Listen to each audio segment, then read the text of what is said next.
हाँ जी, बिल्कुल। कमर तोड़ महंगाई ने एक मरतबा फिर सर उठा लिया। बच्चों की खाने पीने की चीज़ें भी काफ़ी उनका रेट बढ़ गए हैं। 10 रुपए वाला जो बिस्कुट था वो 25 रुपए का हो गया है, और जो जूस 30 रुपए का था वो 50 रुपए में फ़रोख्त हो रहा है।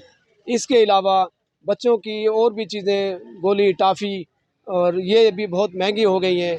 बच्चों की जो खुशियाँ हैं वो छिनती जा रही हैं। इस वक्त मेरे साथ शहरी मौजूद हैं, आइए इनसे जानते हैं वो इसमें क्या कहते हैं।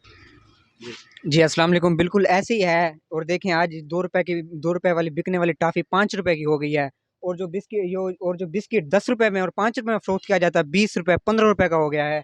इसके अलावा सुपर और ये दूसरे बिस्किट भी बहुत महंगे हो गए हैं। जूस जो 30 रुपए में फ़रोख्त किया जाता था 50 रुपए का हो गया है। इसके अलावा इस इतनी महंगाई में जिसकी वजह से वालिदैन बहुत परेशान है आज के। और आजकल के बच्चे जो अपनी मनपसंद चीज़ें भी नहीं खा सकते इतनी महंगाई में। मेरी वज़ीर आला पंजाब और वज़ीर आज़म साहब से अपील है कि कम से कम ये बच्चों की जो खाने वाली एशियाँ हैं, टॉफ़ी, गोली वग़ैरह जो हैं, वो तो कम से कम सस्ती की जाएँ। हाँ जी, बिल्कुल, शहरी का यही कहना है कि बढ़ती हुई इस कमर तोड़ महंगाई में कोई कंट्रोल किया जाए। इसको कम से कम इसको किया जाए। मज़दूर आदमी और एक सफ़ेद पोश आदमी इस वक्त बमुश्किल ज़िंदगी गुज़ार रहा है। जी।